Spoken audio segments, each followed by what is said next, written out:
Assalamu alaikum wa rahmatullahi wa barakatuh. Paix sur ceux qui suivent la guidée.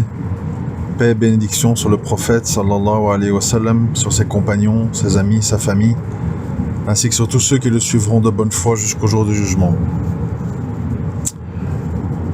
Aujourd'hui, je voudrais aborder une question, comme d'habitude, délicate, ce que j'estime être un malentendu, qui est rarement, je trouve, bien expliqué ou bien exposé par les prêcheurs dans les mosquées, etc.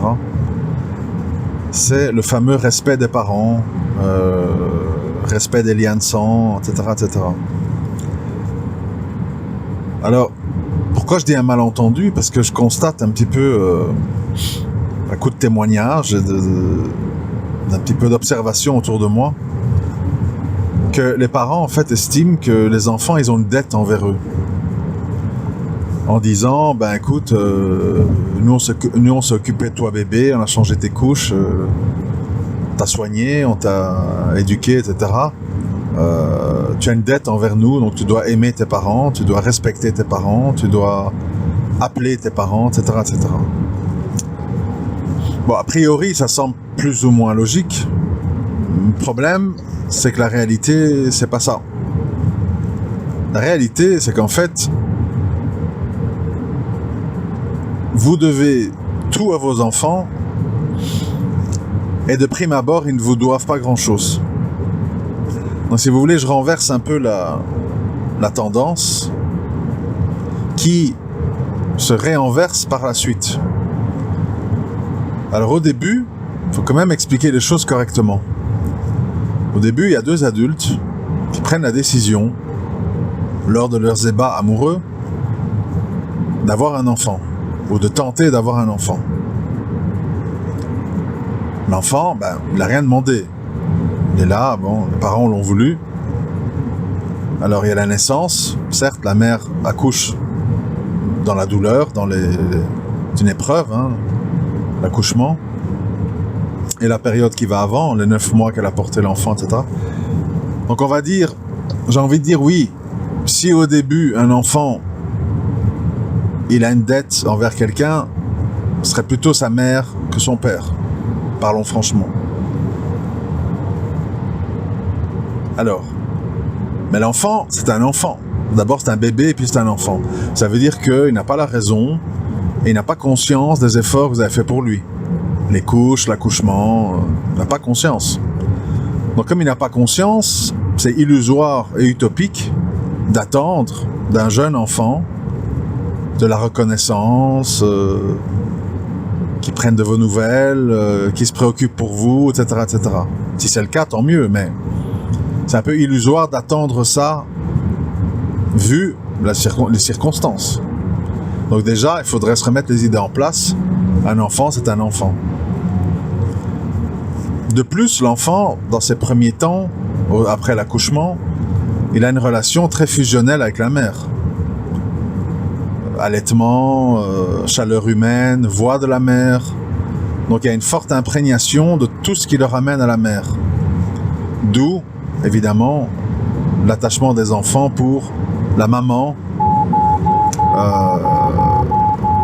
à cause de tout ça. Bon. Alors les papas, qu'est-ce qu'ils doivent comprendre?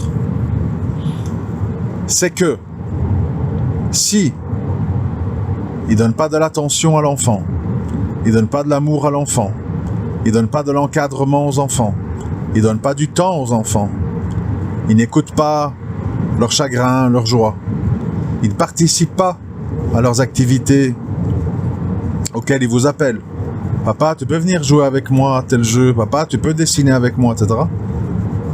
Les attaches qu'ils ont envers vous sont très très faibles. Il n'y a pas l'accouchement, il n'y a pas l'allaitement, il n'y a pas les premiers temps. Ça se base sur quoi? Sur pas grand-chose. Ça veut dire que l'homme doit contrebalancer tout ce que la maman a eu comme relation avec l'enfant, que lui n'a pas eu. Donc si vous voulez, l'homme doit être encore plus participatif, proche et aimant des jeunes enfants. Ensuite, l'enfant a des besoins qui changent. Une fois qu'il passe l'âge de raison, 7 à 10 ans, l'enfant a besoin de beaucoup de choses que peuvent lui apporter son père. Autorité, encadrement, les limites, les structures, la discipline, l'organisation, etc., etc. Donc là, à nouveau, la mère doit prendre conscience de ça et un petit peu s'effacer et dire certes, mes enfants, je les aime, mes enfants, c'est mes enfants, ils m'aiment, etc. Mais leurs besoins, leurs attentes ont changé. Donc, je m'efface un peu pour laisser la place, plus de place aux pères, parce qu'ils en ont besoin. Donc, si j'aime mes enfants, je m'efface un peu pour le père.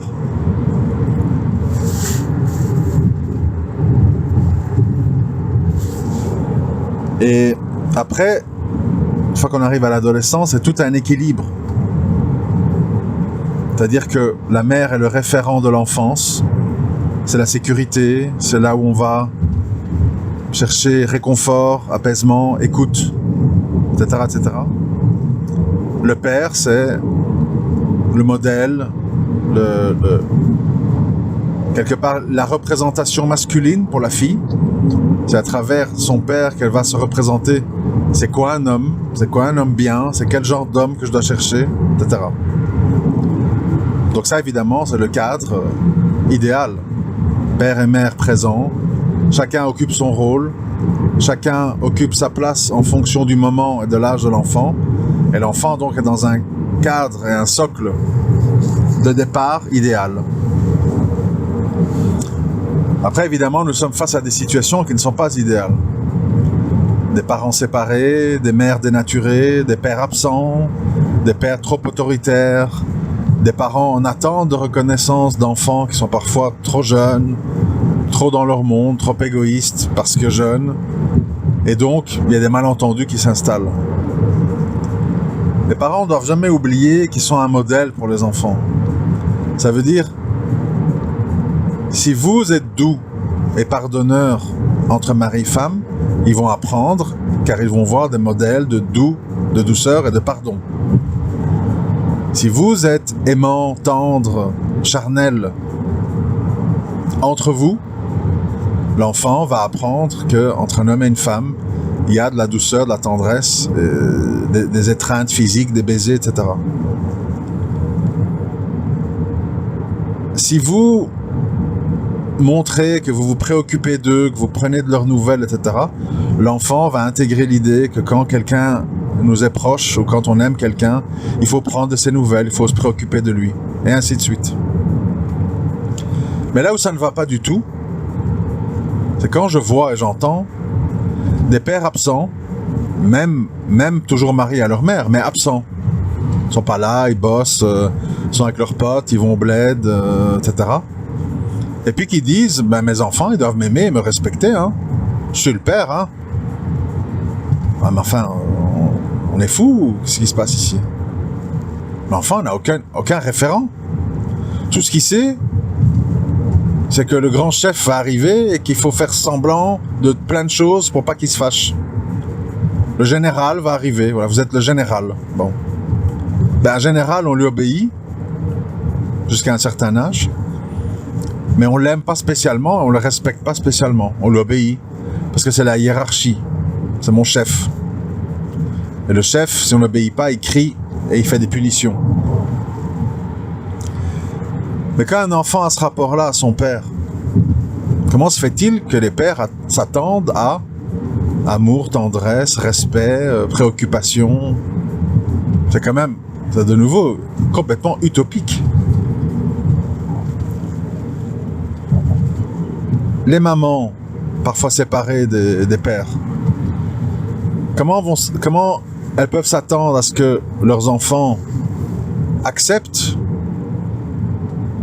que leur père vienne les chercher, qu'ils les aiment, qu'ils leur donnent des cadeaux, etc. S'ils ne font qu'entendre, ton père, c'est un salaud, ton père, c'est un égoïste, ton père, il ne pense qu'à lui, ton père, il n'a fait que me faire souffrir, ton père, n'a jamais rien fait pour vous. Ben l'enfant, il absorbe, hein. Il absorbe. C'est pour ça que, mariés ou pas mariés, les gens qui aiment vraiment leurs enfants doivent faire très attention à la représentation qu'ils se font, à tort ou à raison, de leur père et de leur mère. Moi, par exemple, qui suis avec mes 3 garçons et qui ont une mère qui est ce qu'elle est, jamais, qu'Allah m'en préserve, jamais, je vais leur expliquer qui elle est. Je vais essayer d'embellir les choses. Elle est pas bien, elle est malade, elle a des problèmes, elle a besoin d'être seule. J'embellis, c'est normal. Qui aime ses enfants et veut qu'ils grandissent dans la haine de l'autre? Parce que l'autre, il se peut qu'un jour, elle change ou il change et qu'il tisse des relations avec ses enfants. Mais si vous avez bombardé l'enfant de négativité, qu'est-ce qui va se passer?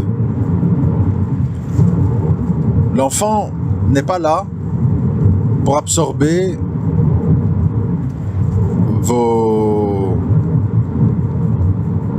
les raisons de vos disputes de couple, les raisons qui font que vous n'aimez plus votre ex-mari ou votre ex-femme.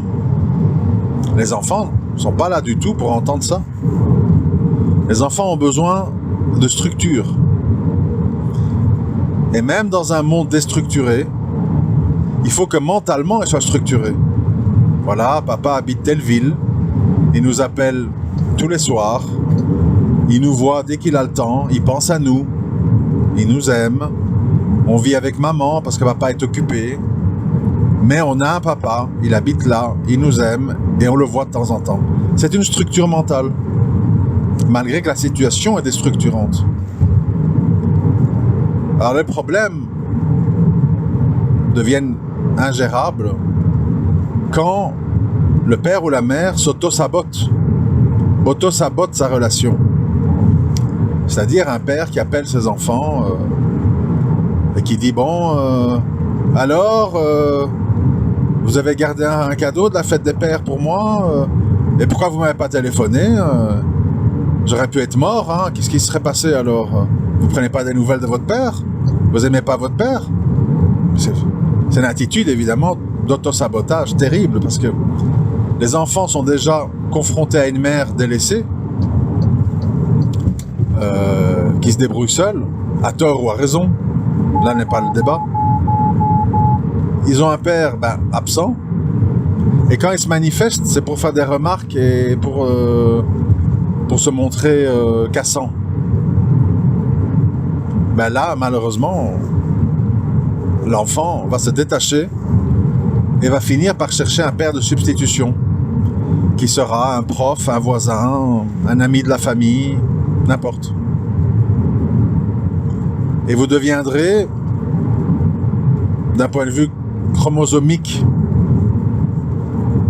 lié à votre enfant, mais plus par autre chose.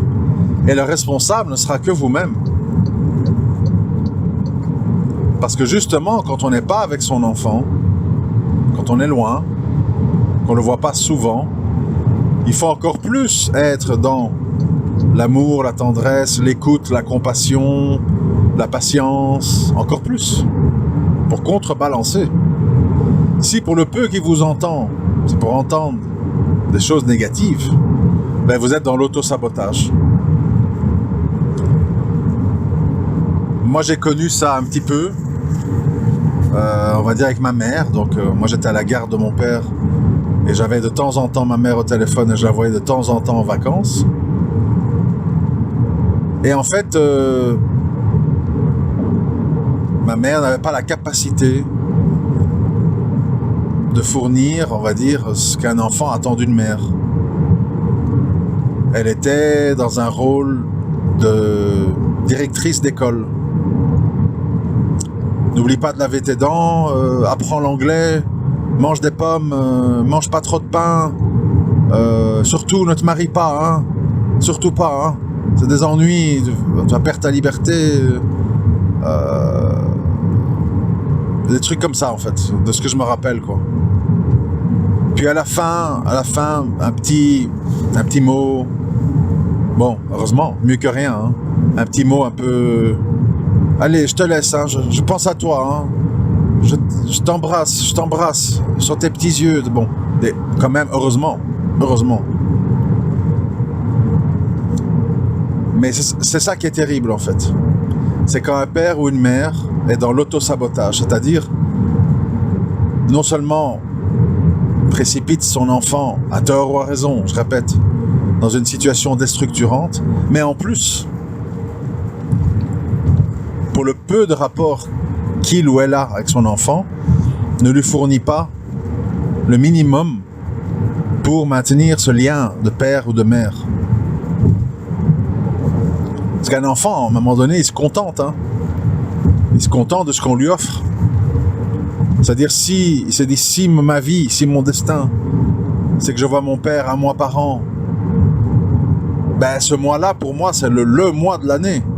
Il va me ramener des cadeaux, il va m'emmener en balade, il va m'embrasser, il va me prendre dans ses bras. Au moins, l'enfant peut se raccrocher à ça. Mais s'il n'y a rien, et je répète, il peut y avoir rien dans le mariage. C'est-à-dire, même si le père est là, il n'est pas divorcé. Mais il n'est pas là. Il est là sans être là.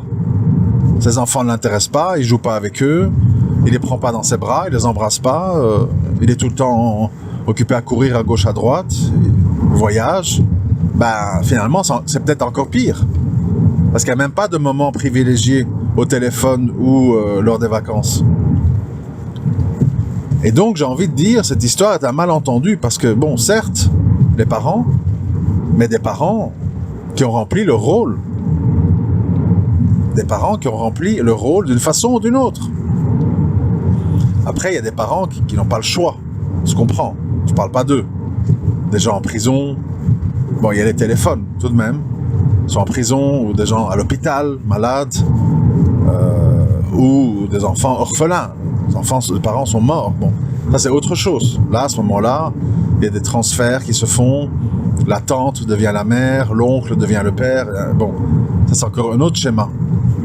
Mais je parle dans des schémas dans lesquels on vit à peu près tous, sauf exception.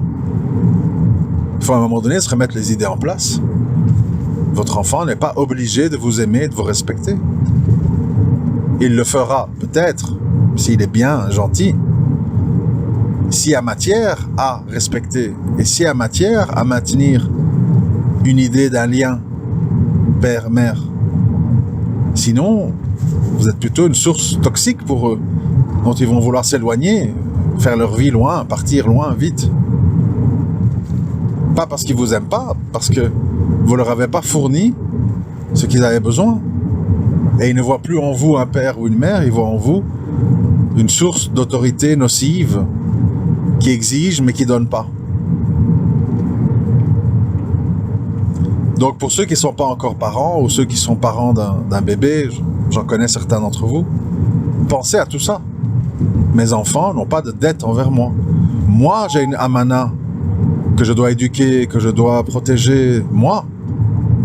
Plus tard, peut-être, Inch'Allah, si Allah le permet, mes enfants vont m'aimer, me respecter. Peut-être. Et de nouveau, dans le doute, c'est pas sûr, mais dans le doute, on fait de son mieux. On éduque de son mieux. Et puis s'ils vous le rendent, tant mieux. S'ils vous le rendent pas, tant pis. Mais devant Allah, vous avez rempli votre mission. C'est ça qui compte pour nous, les êtres humains. Remplir notre mission. On n'est pas là pour les résultats.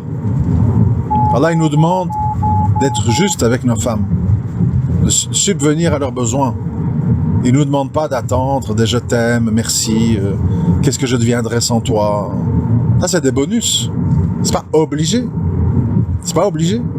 Même si elles ne le disent pas, fais ce que tu as à faire. Parce que ce qui compte, c'est qu'Allah, il voit que tu fais. Les gens, ça va, ça vient. Un jour, on vous remercie, un jour, on trouve que c'est normal, puis un jour, on vous déteste. Vous ne savez pas très bien pourquoi. C'est pas une bonne base de partir là-dessus.